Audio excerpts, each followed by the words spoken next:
Shelby, get in. It's time for a house call. Where are we headed, Renata? Let me tell you on the way. That is what you're seeing happen. Renata.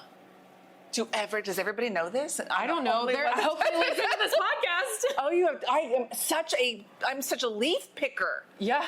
And well, now, it's not a bad thing. It's more of an aesthetic thing. So when people ask me, can I remove a leaf or can I not remove a leaf? Unless you know for certain that leaf is dying because it has a disease on the leaf. Right. But that's different. That's like you're almost like amputating gangrene off your plant. Oh, wow. That is like totally changing my whole thought process. At first glance, you see leaf yellowing. Then on closer inspection, you see something moving. First comes the pit in the stomach, then comes the panic. Your next decision determines how your plant will fare in its battle with bugs. While many would overreact, remove all the affected leaves, repot the plant, move it outside, and scour the internet for a remedy that may or may not kill those sap suckers stone dead, there are better practices to prevent and treat pests that dare to darken your door. Because of her extensive plant collection and warm growing environment, Shelly finds herself in a buggy situation, not quite sure what pests are lurking or how to effectively tamp them down. It's time to build a master plan in the case of Shelly's pest-plagued plant. Yep, we've got a live one. You're not going to be able to get this on the camera. Way too excited about this. Sorry. As you were scouring all of these plants, we got a live one. Is that because these plants' pests are usually so tiny? Well, it's kind of like an I Spy game. That's what scouting is like to me. And usually I'm not excited to see bugs. But Shelly, before we got to the house call, I told her not to clean her plants because that was what we were doing in this episode. But she had wiped this whole plant down, and I was like, I was really excited to see that there was still live spider mites on this plant. So on that note, let me tell you about Shelly.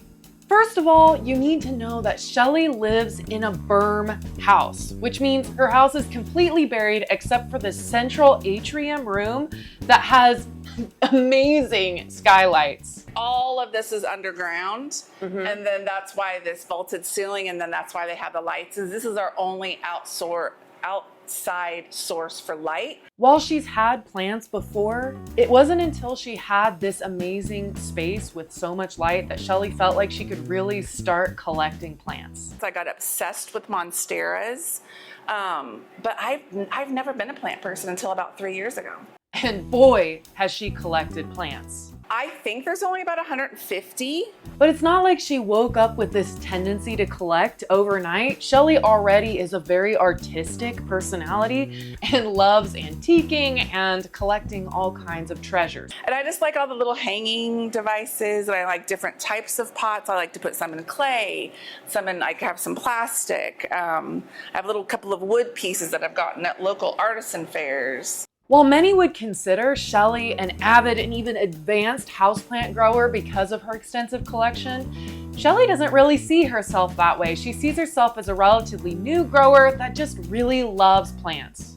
Like literally, people walk into this space and they're just like, I kill every plant that I have ever owned. And they're like, how do you do it? And there is nothing special about what I do. Like, honestly, it doesn't take that much to have plants. I do think that Shelly naturally took to the plant world because she's able to imagine plants in their native environments, but sometimes she does have a hard time translating what plants should look like in her environment. And so when you take them out of their element, you do kind of get a little lost on what you're supposed to do with them. But when it all boils down, I think the secret sauce to Shelly's success with her plants is that she truly loves plants and she has a passion for taking care of them. Anybody knows a new leaf, how exciting a new leaf is. Like, I will be leaving for work and Michael will hear a scream and he'll come out, he's like, "Are you okay?" And I'm like, there's a new leaf. It wasn't there yesterday, it just pulled out, and I'm like, get so excited. A shared passion often brings people together, and that's how Shelly and I met relatively close to the beginning of her plant collecting phase of life. everyone said, don't forget to go see Renata. And I go, who's Renata? And then, and we're busy. And she's like, she's the plant blessed lady. And I go, what do you mean? And they're like, she just has all these plants. And everybody knows how much I love plants. And Adam goes, just go. So I think I've thoroughly set the scene of Shelly the plant lady for you. Now let's go check on what's going on with her buggy situation in her atrium.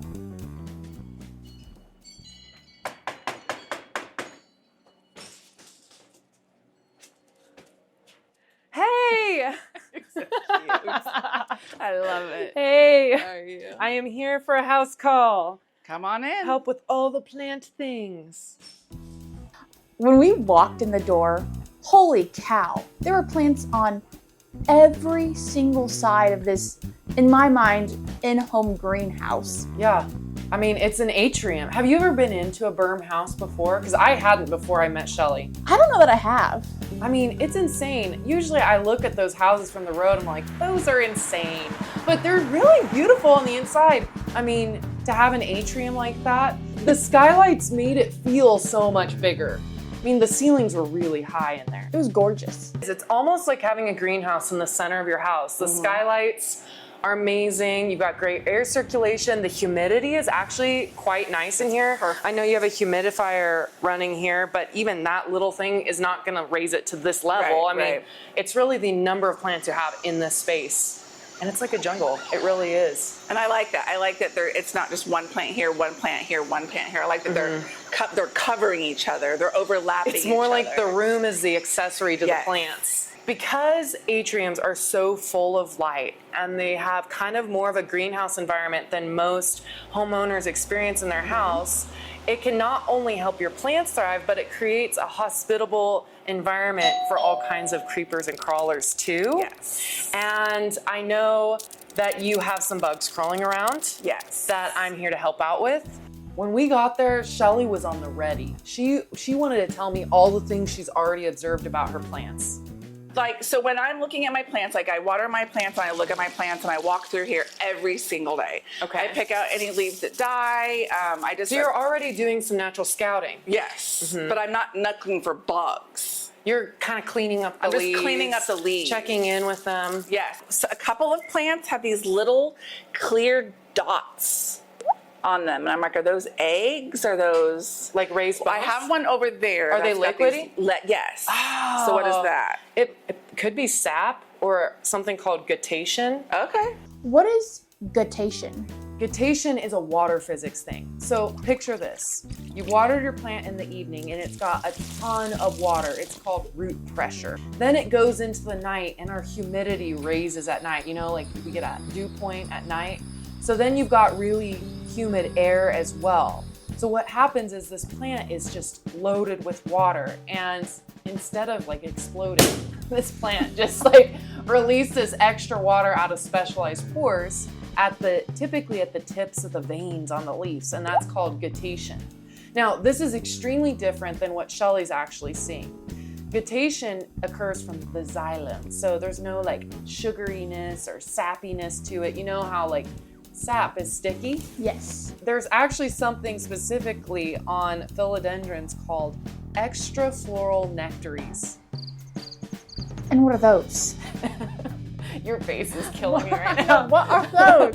Extrafloral nectaries are nectaries that occur not on the flowers. And these nectaries release sugar water. And some plants have adapted to have these, we call them EFNs for short, so that they can attract beneficial insects to come, predatory insects to come chow down on maybe other bugs that are eating the plant. Philodendrons in the wild have all kinds of problems with pests that we don't have within the greenhouse or within our homes. We have different pests than what they actually deal with. Anyways, so they have these extrafloral nectaries that occur and they cause sticky leaves. That sugar water, if it starts to seep out of the leaves, can attract other things like ants, for example. Even though ants don't feed on the plants, they kind of are a pest to most homeowners. I don't want ants. It's not a bad thing to wipe it off the leaves. Okay.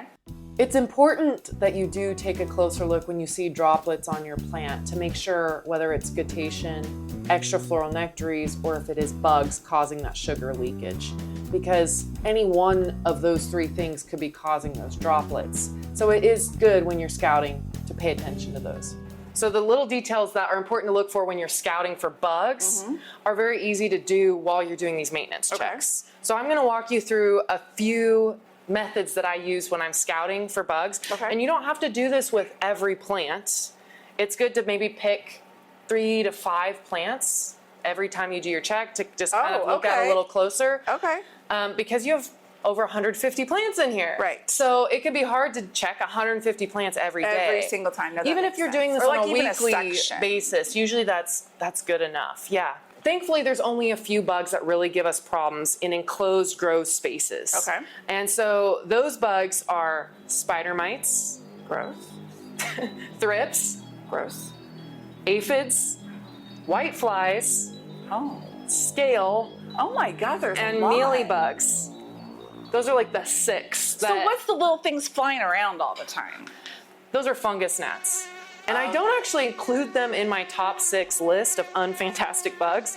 Because they, unless they're in super high populations, they're not going to do a lot of harm to our plants. They're more so annoying to us, just kind of like ants are. So fungus gnats have larvae that are in the soil, that if there's enough larvae in the soil, they can start to eat on the roots. That's not good for our plants, but they have to be in really high population. And they have a really easy natural prevention, which is just allowing your plants to dry thoroughly between watering. It is hard to do with some plants that like consistent moisture, like your begonias, your prayer plants, and calatheas. So those plants where you can't let them get dry between watering, those are the ones that tend to have populations of fungus gnat larvae just hanging out. But they're not as big a deal. And you can treat those with mosquito bits. Mosquito bits? I'm going to talk treatment later in the episode. I'm awesome. Oh, good. And I got the pretty little sticky where they you stick it in there. And like the sticky cards? Oh, well, okay. So this is a good segue into scouting. Sticky cards are not so much, don't think of them like a trap for your bugs. They're not really going to put much of a dent into the population because literally there's not great odds of all the adult bugs just flying straight into this small little card in a room that's this big. So sticky cards aren't great at treating the problem, but they're great scouting tools. How are they a scouting tool? Sometimes it's really hard to catch bugs live on the plant. Sticky cards trap them when you're, not there. So it's easier to see when you've got live bug populations crawling around it. So anyways, I kind of listed out 6 pests. But the most problematic for most homeowners tend to be thrips and spider mites. Sometimes mealybugs. Why are those commonly the biggest problem? Because they have the fastest reproductive cycle. How fast is the reproductive cycle? Spider mites is like every 4 to 7 days. Some say 5 to 7 days, but it depends on temperature because the warmer it is, the faster they reproduce. It's a jungle in there. Anyways, thrips can be about once a week as well. So they're really fast when it gets warm, which is why the atrium is problematic because it's warmer. And I have not, is that in the soil, a mealybug?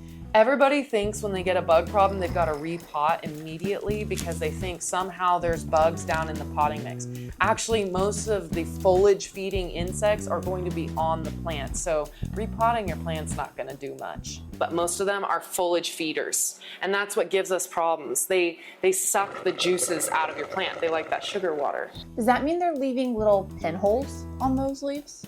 Yeah, that's one of the scouting techniques. You will see feeding damage, and it differs. With spider mites and thrips, they're so small and they move so quickly and they hide really well. So usually we see the feeding damage before we actually see the live pest, whereas things like scale and mealybugs that are a little bit more immobile, we actually see the pests themselves, not just the feeding damage. Like they're gonna find a nice juicy leaf midrib on the back of the leaf. That's usually where a lot of the sugar is running, and they're gonna hang out, they're gonna sink their teeth in, and they're just gonna be there like a couch potato.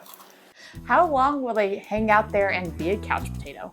I mean, until their life cycle is ended, but they're just gonna keep reproducing and sucking on that plant till it's dead. It's a very toxic relationship. Sometimes a magnifying glass is helpful if you don't have like 20/20 vision. And even I sometimes think a speck of soil looks like a bug. Right. So it's good to kind of make sure you can move little particles around with your finger and see if you can get something crawling. Because moving things are a lot easier to see than something that's just sitting there. But do you ever think it's a speck of soil and then you're like, oh crap, it's moving? Oh, all the time. It's that pit in the stomach of like, oh. When I see an actual speck that I thought was dirt and ended up being a bug, I cuss like a sailor. I really do. But I have turned into quite the paranoid person when it comes to scouting for bugs. So for thrips, there's an easy test, and that's why I'm holding this paper this whole time. Okay. It is a white piece of printing paper. You can use anything that's light in color, but if you set this underneath the plant and kind of shake the leaves so that anything that might be crawling around gets knocked off onto this paper, usually you can see if it's moving. And I'm not seeing anything moving on this paper, so I think you're thrips free. Phew. The damage thrips leave behind is like, you'll see white speckling and sometimes black dots because they leave frass on the bottoms of the leaves where they've been feeding. Spider mites, when you scout for them, you look for the webbing. Does the webbing look like a spider web? Or is it just like cotton stuck in the bottom of the leaf? Yes. I mean, it's not like a pretty web. It is like, you know, like when you see like caterpillars building webs around a plant or something, it definitely looks, this is gonna show how nerdy I am. It looks kind of like Mirkwood in the Lord of the Rings. Like, you know, like they got the spiders in the Hobbit that come down and like, it's murky. Like it looks like it shouldn't be there. It's not pretty and like normal spiders' webs with the dewdrops on them, you know, not like that. It looks evil and wrong and twisted and sick. Hi, my name's Renata and I know adjectives. Usually lower yellowing leaves and kind of freckling and speckling is what they leave behind before they start to web. They like to hang out in leaf bags because they can't get knocked off by water. Okay. Spider mites hate humidity, so they're usually going to be in drier parts of your rooms and spaces. If you ever see a plant that's looking kind of yellow and sick, but you know you fertilized it, you know it's in a good environment, and all of a sudden it started looking bad and there's no amount of watering or less watering that changes how it's looking, usually that's a good sign we need to check for spider mites because they just make plants look sick really quickly. But there can be other things besides spider mites or water or fertilizer that could be making a plant look sickly too, right? Oh, yellowing leaves are like, it could be anything causing plant leaves to yellow. You've got to have lots of different evidences combined to diagnose plant problems with yellow leaves. I'm sure we'll see one running around at some point because the odds of there being a spider mite in a place with 150 plants and warmth like this is pretty high. Should you quarantine your plants if you bring something new home?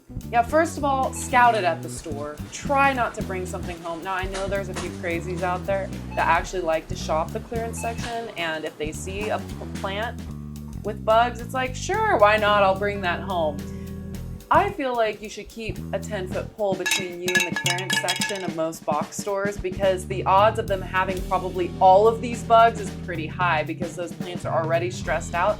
And did you know that plants that are stressed out send out a hormone signal to the world around them, and these pests know to like come and attack them?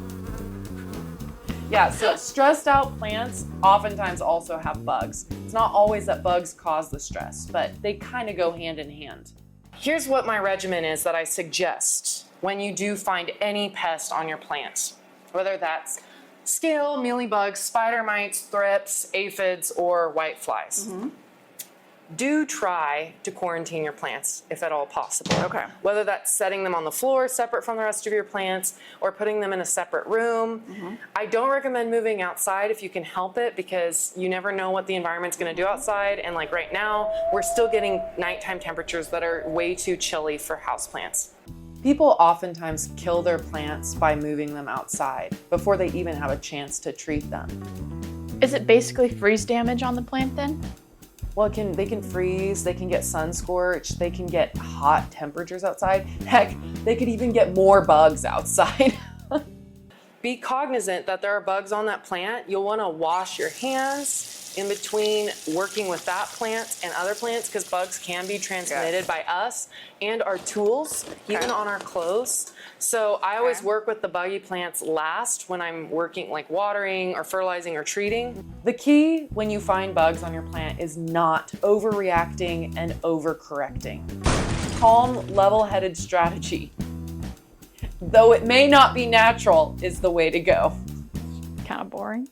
Are you feeling like at least a little bit more informed on what to be looking for? I feel more informed about what to look for. Like more so, we're looking for signs of pests? Yes. Even more so than we're looking for the actual pests? Yes. I feel like I could find them. I still don't feel well versed on how I would treat them. Well then, we need to discuss that. Perfect. Here is my goodie bag. This is what I keep under my sink of things that I use to treat my plants. Okay. And I'm gonna start with the mildest treatments and then work my way to the most serious treatments. Okay. Okay?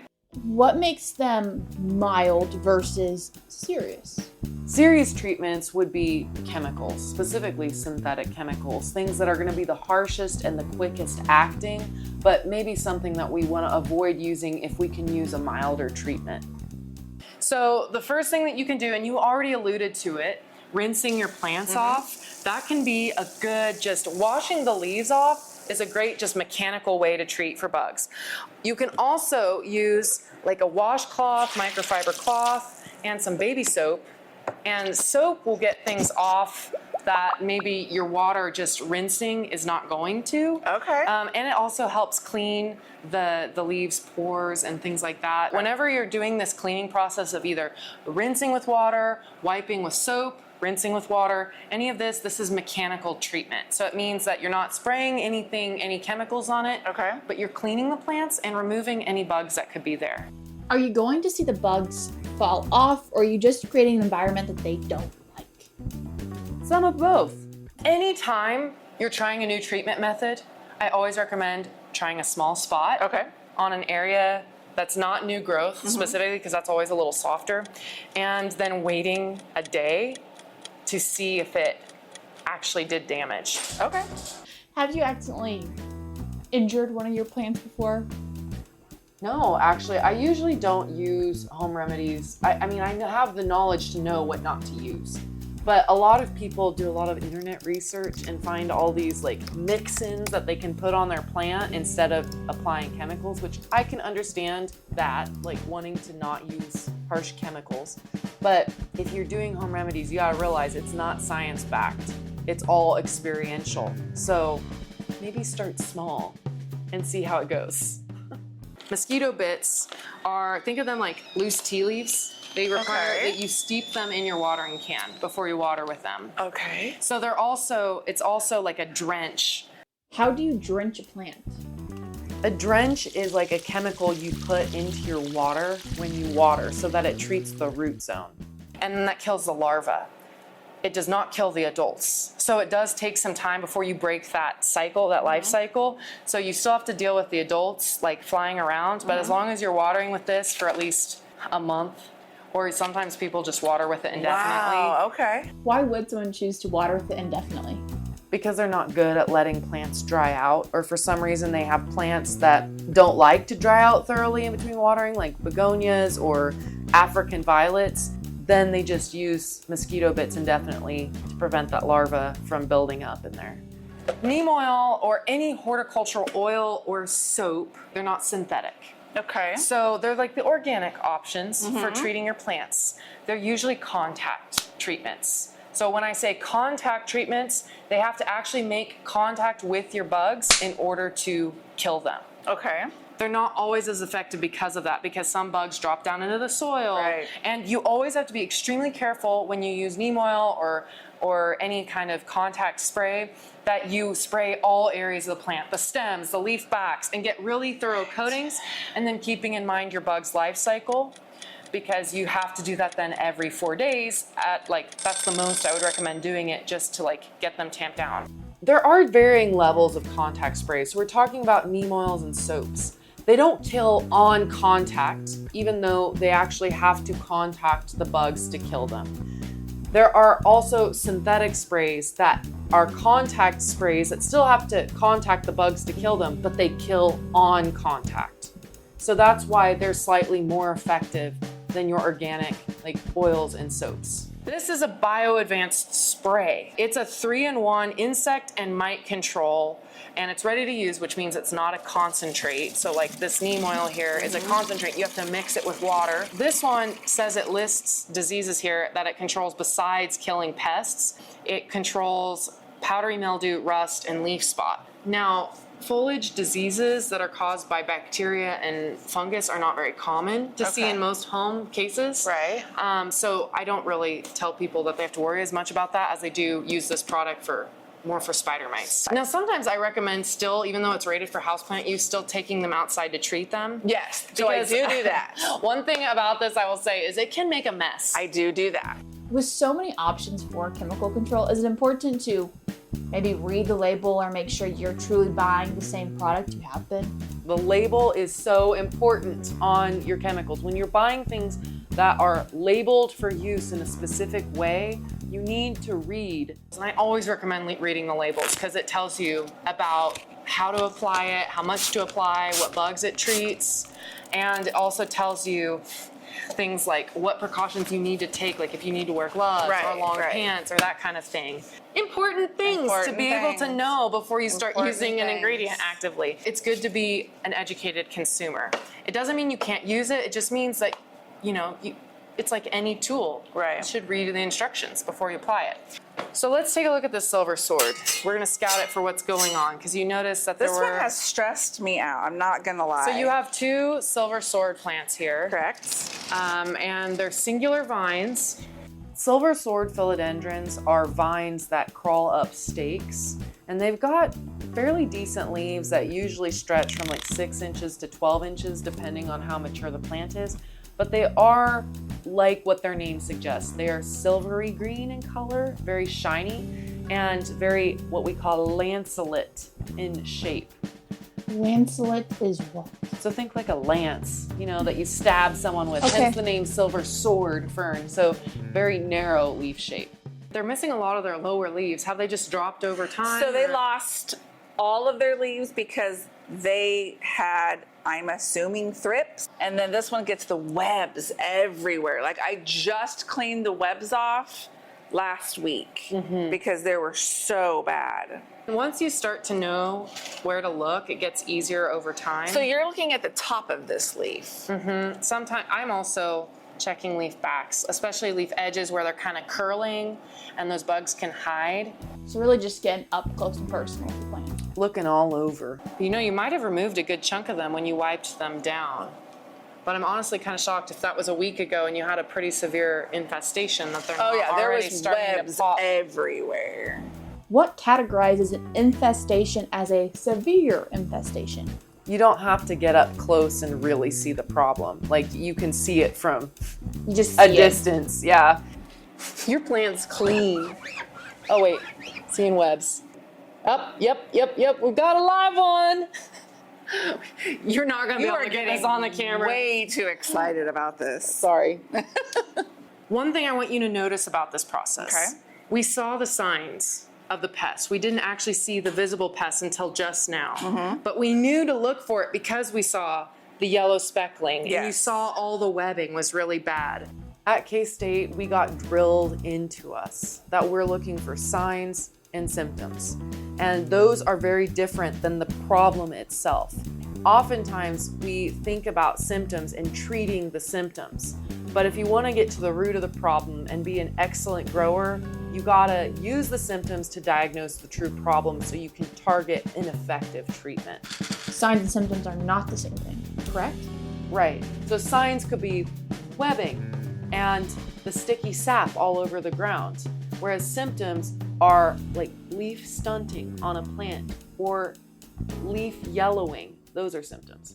It's always best to not make rash decisions as in like, let me spray with rubbing alcohol and hydrogen peroxide to kill the bugs, because sometimes if you act rashly in that manner, it can kill your plant too. Yeah. Too often than not, I will have a customer reach out to me and tell me they have a problem. They send me a photo of the signs and symptoms. And then they also tell me, I also did X, Y, and Z to treat this problem. And that's really bad because oftentimes the treatment is way too harsh for what the problem is, and it's harsh to the point where it's also doing damage to the plant. And so ideally, you catch things early and diagnose or ask for help diagnosing before you treat. So now we know that they're still here, and I know that your only treatment has been so far is mechanical removing by rinsing and wiping and removing foliage. Correct. So that means we are safe to treat it. So when do you remove foliage? Like, would you recommend removing this one since it's our... Okay. Because, so this leaf, yeah, it's showing pest damage like freckles and speckles, but it still has a lot of green to it that's healthy, that's still photosynthesizing for the plant. So if you remove some of this growth, because there's not a lot of other leaves, Right. you're actually removing potential for photosynthesizing. So every time I look at a leaf on a plant, I look at its potential. Like I see this Monstera leaf and I'm like, that is a leaf that's collecting sunlight for that plant's energy, for its fuel. So I always recommend making sure that when you are getting ready to remove a leaf, that it's at least 40 to 50% damaged already, like it's not able to photosynthesize. Interesting. Now sometimes if you've got a lot of other foliage on the plant, it's not a big deal to remove some leaves that have like crispy leaf tip edges. Right. But for the most part, it's a good idea to leave more than take it off. Okay, because I just thought that you removed them because I thought they were taking away from the plant They're because not. they were dying and they're taking too much energy away to try to keep it alive. They actually are still providing energy for the plant. That's awesome. I had no clue. You can almost accelerate a plant's problem by removing leaves that are half healthy. Renata. Does everybody know this? I don't know. I hope they listen to this podcast. Oh, I'm such a leaf picker. Yeah. And well, now- it's not a bad thing. It's more of an aesthetic thing. So when people ask me, can I remove a leaf or can I not remove a leaf? Unless you know for certain that leaf is dying because it has a disease on the leaf. Right. But that's different. That's like you're almost like amputating Right. gangrene off your plant. I'm explaining these processes in a very fluffed up kind of way. But the point still remains, it is always a good idea to let your plant naturally abscise its leaves unless you know for certain you've got some sort of foliar disease issue that's spreading and causing that leaf yellowing. So let it fall, pick it up, toss it out the front door? Yeah. Well, I'm glad we had that aha moment. We did have an aha moment. But now we got to treat the spider do it. mites. Okay? How comfortable are you using synthetic? I'm Because I want to respect you as a homeowner. No, I'm comfortable. Yes. Okay. If they pick synthetic treatments, do they have to stick with that synthetic treatment? You can always mix it up and change. You just have to make sure you read the label because sometimes, for example, you treat first with the oil or the sulfur and then you treat with another chemical. You can actually scorch your plant real good. Real good. So make sure you're reading the labels to make sure, because they'll usually put like a period of days that you have to wait before you treat with something else. So like if we do this treatment process and we spray it down and in 4 days you're doing your check and you still see a mite is there, you're seeing new damage, Okay. then you got to treat again. Okay. Because anytime you see a live pest, since this is a contact spray and not systemic, anytime you see a live pest, you got to contact it with the spray to kill it. Okay. That probably means a new life cycle, a next generation of pests has emerged. It's probably warm enough to scout every 4 days. Well, and it gets very warm in here. We don't have any type of because we want this dead. Yes. Because it doesn't make sense to just do one spray application and let it go, because then that one spray application is a moot point. Like, there was no point to it. So, yeah, we're going to spray this, and we're going to go from there. But we're going to take these outside. Okay. We tried to find a shady area because this has sulfur, and that can be bad, problematic if we leave them out in the sun. With that sulfur, it can cause that leaf scorch. Okay. So that's really important. I also brought my gloves with me because I tend to like to use gloves when I'm spraying something. Leather gloves, nitrile gloves, just any type of glove. What glove are you going for? You can use like a rubber glove or a disposable latex glove. It just depends on your preferences. The main idea is you don't want it to be porous. I still wash my hands, and it doesn't actually, usually the instructions tell you what protective equipment you need to wear, like your PPE, but this does not actually list like that you have to have long sleeves, but I always recommend it's a good idea to have whenever you're spraying anything. Long sleeves, closed-toed shoes, and wash your hands thoroughly after spraying. All right, we're gonna go to town. Do you want to do this, or do you want me to do this? You do one, and I will do the other, because like I said, I have to watch and learn. All right, I will demonstrate. Thank you. So here we go. Make sure my spray setting is on correctly. So I'm gonna spray the new growth, just light sprays. How close are you spraying? It depends on the spray bottle and the water pressure and stuff, but usually you want to hold the spray bottle a couple feet back. So it's getting a nice fine mist droplet coating the entire plant. Leaf backs, just light mists. It helps to go systematically like a spiral staircase because it helps you to remember which ones you've done. Beautiful. You can tell you're a hairdresser. The wrist action. No, I did not. Yes, you're very much like.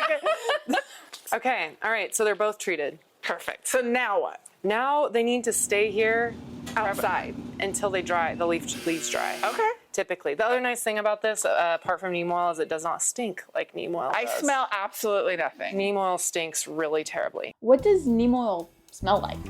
It smells rancid to me. Not everyone thinks it smells bad. I question them. Like, I'm not gonna go eat at their house. But you could do this same literal process with neem oil. It's just less effective. The mites will be a little bit more stubborn with neem oil treatment than with the pyrethrin treatment. Pyrethrin/sulfur treatment is what this is. Now, I need to give a delineation between pyrethrin and pyrethroid.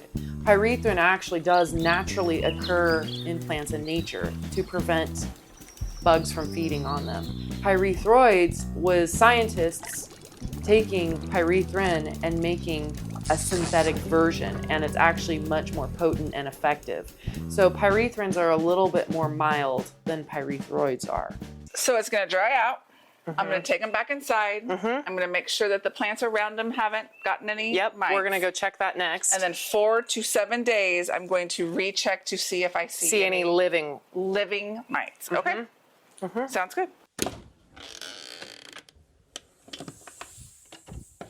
I think we're good to go with this. Perfect. We've taken it as far as I think we need to go. Yes. So what we basically walked through is integrated pest management. Okay. And so it's not really all 100% organic methods. It's not all synthetic. It's using the best treatment at the best time. So a lot of that is talking about prevention. We talked a lot about prevention of bugs. We talked about scouting, actively looking for bugs before they become too big of an issue. And then I walked you through treatment options from the mildest to the most serious treatment methods that you can use. So that's called integrated pest management. All right, so what are your main takeaways from this house call visit? So because I have a lot of plants, I definitely want to start like taking each section and breaking that up and maybe treat like just looking at 3 or 4 plants. That's like my biggest When you do your regular maintenance checks. Because I don't necessarily investigate each plant. I obviously let it go until I see a lot of those big signs where it's gone so far that I do have to do the treatments, the stronger treatment. We've heard Shelly's key takeaways. Renata, what are your key takeaways? Well, I don't want people to get overwhelmed. It's really important to remember that you're really scouting for signs and symptoms even more than you're looking for pests. So if you're freaking out that you don't know what these bugs look like, I mean, sure, you can go ahead and Google all these and get paranoid like me.